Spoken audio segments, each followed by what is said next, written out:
Oh, it's not letting me live stream. It's not working today. I don't know why. All right. I guess we're not going live, but we're on the recording. So welcome. Hello, everybody. If you're here with us on the recording, I'm happy to be with our special guest today. We have Robyn Smith, my friend and colleague, who is a leading trauma and relationship coach for women. She's the founder of the Rock Your Relationship movement, inspired by her own 21 plus year relationship with her husband. She is helping thousands of women and couples transform from feeling frustrated to fulfilled by creating deeper, loving connections and conscious relationships for greater life satisfaction and happiness. Robyn, I'm so happy to have you with us today to share some keys for effective communication with us. Lord knows we all need to learn how to communicate better. Thanks, Risa. I'm happy to be here. Thanks for having me. Thank you so much, Robyn. So just tell us, what do you see as possible when people have good communication with each other? Like, why is that important? A lot is possible because, so let's just dive right into that. What's possible, I think, is a feeling of connection, feeling heard and understood, which most people crave. A lot more ease in your dynamics, because obviously we all know how frustrating it can be when you don't get heard or understood. There's misperceptions. So you're going to feel more connected, more supported, more just closer in general. And you're going to have more fun because you're not going to have to put as much effort into just the basics of like, do you get me? Do you hear me? So from there, you can just feel like more on the same team and more able to focus on other things in your life besides the nuts and bolts of communication.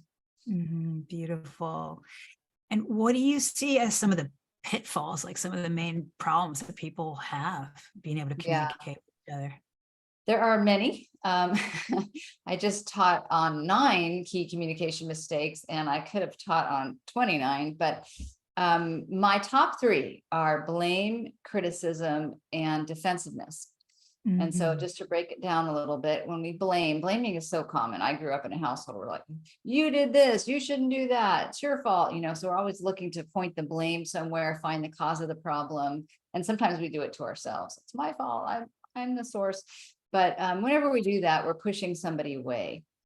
And so it's usually the opposite of what you're seeking, which is connection. And the same with criticism, it pushes people away. And when we're criticizing, it's a little different. Instead of looking for the fault, we're actually calling somebody a name, like you're a horrible person, you're stupid, what an idiot, what were you thinking? You don't care. So there's lots of ways we criticize, attacking someone's personality. And again, that makes people feel hurt and they tend to pull away or attack back. So you're not ultimately getting what you want with that.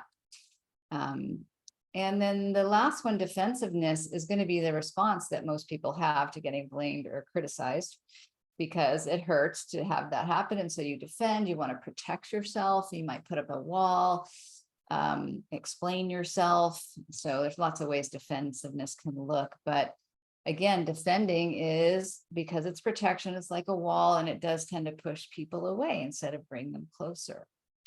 So all of those are big problems when what we're really wanting is connection. Yes, really, really good. And what else, is there anything else that you see that really gets in the way of us having that good kind of connection? Yeah. So if we drill down more, I always point to childhood trauma, and most people get that stuff happened in childhood that does affect us now in our adult lives, even if nothing hugely, like no major thing happened, like abuse or an accident. Most of us have some sort of what we call developmental or complex trauma that happened ongoingly in your childhood. It could have been, there could have been a death or a surgery. So those are more of like a one-time event, but they can really affect your sense of, safety or or just being held. And then other things like ongoing neglect or just not getting enough attention because you had lots of siblings, or maybe somebody was sick and so they needed all the attention. Maybe somebody was working all the time. Maybe somebody was in prison. Maybe you were living in a war zone and there was not feeling safe and always feeling like on guard. Maybe your parents pressured you a lot to be an A student, or to be the showgirl, or to be the star player. Or maybe you didn't get enough love and they only gave you love if you were perfect. So there's lots of things that can happen in childhood that basically affect our foundation, our core sense of who we are, our sense of self, our identity. And when that's damaged, when we don't, it makes us feel not enough. It makes us feel unlovable or unworthy of love. And from that place, that affects everything. That affects how we show up in our relationships, right? We're going to feel like you don't like me, or I have to prove myself, or we're going to be, if we have a lot of insecurity or an anxious style of attachment, we're going to be always looking for proof that you still like me, or proof that you don't like me anymore. And so we're more likely to be aggressive, or holding back our communication, hiding things. If we didn't grow up in a safe environment, whether we were abused or there was bombs or gangs or whatever, we're not going to feel trusting. And so we might be always looking for somebody's next move, or where they're hiding something, or, and then we're going to be, again, more, harsh in our communication, or secretive with our communication. So hopefully you're getting the picture of so much that happens in early life does affect then how we relate to others now, and especially not especially like our communication, our words, as well as just our actions too. So it's huge, it goes deep, and it really matters, how we feel about ourselves, and how we trust others and relate to others. Makes just such a huge impact in our lives. Yeah, thank you for painting that picture. I think a lot of people really aren't aware, but that's a lot of the work that I do with women too, is just, drilling down. Like, we all have our stuff, even if you grew up in a quote unquote kind of normal childhood. I think it's really rare that, I don't know, like for women more in our age group, especially, that we grew up, children were seen and not heard, or our parents, they weren't that emotionally literate. Like, that was a day and age where you weren't really that aware of your own feelings, and everyone's has, so it gets just passed down. Like, I think it's really rare as kids that, we got like all the love and validation and approval shined on us that we needed to develop really healthy self-esteem. It's like, it's epidemic. The not good enough feeling, or the fear of abandonment, is just like epidemic. And so that's, I know that's really the core. It's coming back into right alignment with the truth of who you are and your relationship with yourself, and just how do we learn how to love ourselves. So I love that we're both helping with that work. And I know you have a few more tips to share with us about some three keys for how to really improve your communication. We'd love to hear a few more tips on how we can do better with that. You bet. So I'm going to share 2 tips that I consider foundational for setting the tone and the field for good communication to occur. And then 1 tip that is actually like you can use, right? I mean, all of these are super useful. So first one is good eye contact.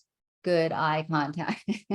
And we do that in a strange way with Zoom, but we do our best. But in person, it so matters. And because people want to, part of feeling like you get me, which we all want in any close relationship, is how do we know that you get me, that you're seeing me, that you're understanding me? And it's hard to feel that if someone's looking away or talking to you while they're on the phone, or some kind of distraction. So I recommend that when you are going to have an important conversation, that you make on eye contact happen as best you can. And I say as best you can, because I do know that for many people, eye contact feels really threatening or scary. It's uncomfortable, feels awkward. You're like, I can't look at you that much. So you just do your best. And just to know that you can improve that. If it's hard for you, it probably does stem from some of the earliest traumas. But through doing your inner work, it can get more comfortable to make eye contact. So do your best and know that it matters to people. It affects their feeling of being feeling connected. So second That's one, beautiful, Robin. I just want to say that, I think it's kind of rare that we actually really make eye contact with each other. And I love what you're saying about how, yeah, it can be threatening. It can be uncomfortable, but I see like this, to really just, that's the first step, right? And creating connection. It's like, we gotta see each other. We gotta feel like someone's listening and seeing us. So that's beautiful. Yes. What else? okay, what else? Consent. Consent means that that you ask for permission to have the conversation, basically, that you ask that someone's actually willing to do it and is available to do it. So you don't just spring it on them, and when they walk in the door from work, we have to talk, and because somebody, one, might not just have a big no to that, or two, if they say yes and they're actually not feeling ready or able physically, mentally, or emotionally, then you're not going to get the best result. If someone's resenting having to have the conversation, they're going to be kind of shut down, or the anger is going to come through. So the best, again, setting the stage is actually creating the time that's mutually agreed upon.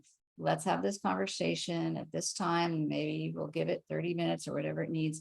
And then you're going to, again, have the best possible outcome. There's still the skills that you want to apply, and I'm going to give you one of those next.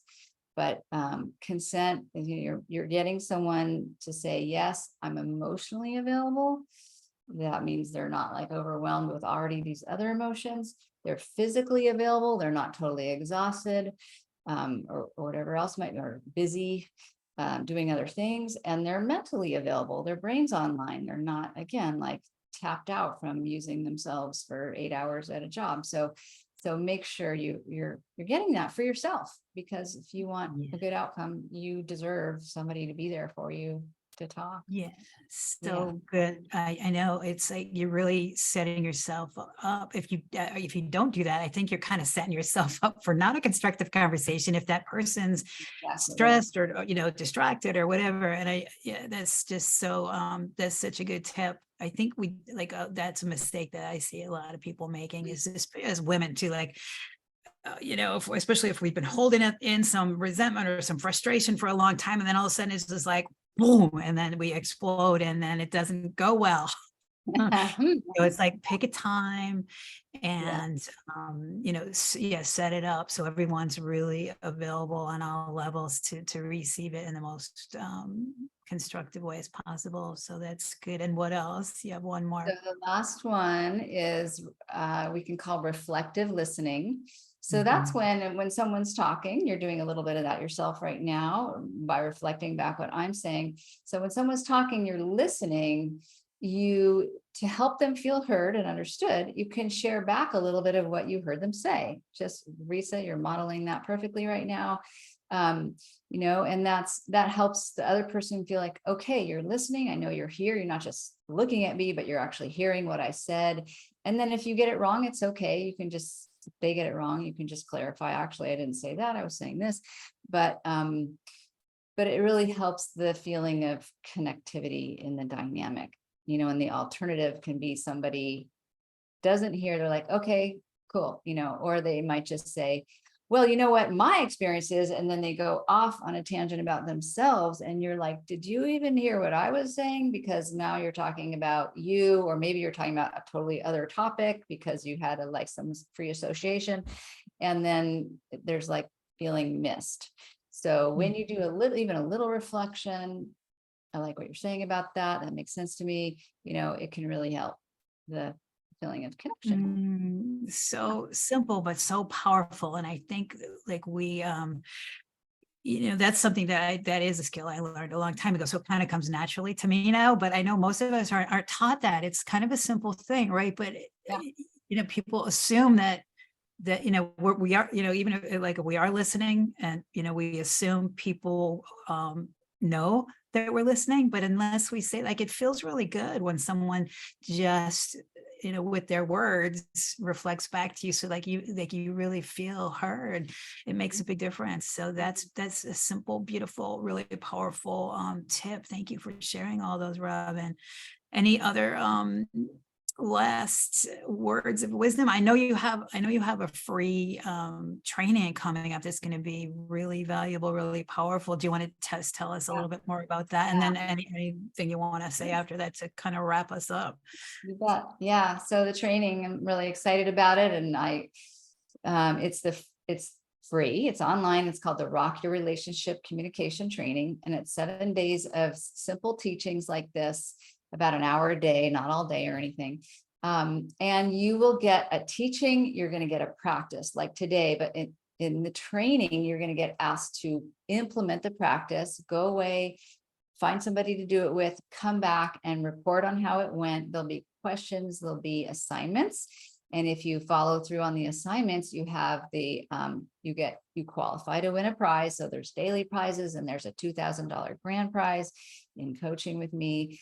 So, but the real point of the training is to learn, right? So that's why I give you things that you can really take away and integrate into your life. So you will have practiced it that week, and it's just going to become more natural for you. And women, it's a training for women. And every time I do it, women report a lot of change. I finally had that conversation, or I finally felt heard by my kid, or my husband and I had the best date night ever, or whatever it was. So, you can use it in any relationship, and especially those close relationships that matter to you. Those are the kind of tools I'm going to be giving for you to feel more heard, more understood, have a better connection with people, for you to learn how to stay out of arguments and how to avoid the defensive habits, and to create a deeper connection over time. So those are some of the key skills I'm going to be offering, and a lot more. It's chock full of training. And again, it's all free. And I know, Risa, you have a link that's going to be below this video. So make sure you join us and take advantage of it, because it doesn't last long. Oh So my gosh, Robyn, I know I've been to some of your trainings before, and it's amazing. I just really want to thank you for putting this together. It's, you guys would be crazy to honestly not jump in on this training. Where can you get a training, 7 days, like an hour a day, where you get simple tools that you can put into practice right now that are going to improve your communication with your partner and anybody in your life, and get a chance to implement and practice within the safe container of a beautiful group of women who are all like-minded and doing the same practices. And I mean, that training honestly is worth thousands of dollars, you guys, and Robyn is doing this for free right now. And so I will pop the link in. Definitely go ahead and click that link if you are at all interested and jumping in. So Robyn, I just love the work you're doing, and I know how valuable it is and how important it is communication. It really is a skill, and it doesn't have to be that hard to learn, but it really is a skill. So I just love all, that you're going to be offering these simple, easy things that people can take advantage of right away. Any other last words of wisdom to share with us before we wrap it up? Well, I'm going to give a lot in the training, but one thing I would say is just be gentle with yourself as you're learning, because, we all do have some old wounds, and, it's easy to be hard on ourselves about that, or notice if you're listening and going, oh God, I'm such a big blamer or criticizer. Like, try not to be hard on yourself. We all do stuff that we learned from our family or we learned in our culture, and we can stop doing it. We can relearn or unlearn the bad habits and learn new ones. And you really can transform yourself. So have faith in your capacity to change, and don't delay, like, take the steps. And I hope to see you in the training. Thank you, Robyn. I love that. That's such a good reminder, because it's easy for us to, kind of see what we're doing wrong and then get, beat ourselves up, but that's not going to help us. So I love that. That's always a good reminder. It's like, this, it's okay. We all have our stuff. We all have our patterns. We all have our, things that we've learned how to do. We've learned them and we can unlearn them. So you guys check it, click that link, check it out, take advantage of this beautiful opportunity. Robyn, thank you so much for being with us today. Sending Thanks. you lots of love, and we will see you soon in the training. See you in the training. Thank you. Bye-bye. Bye for now.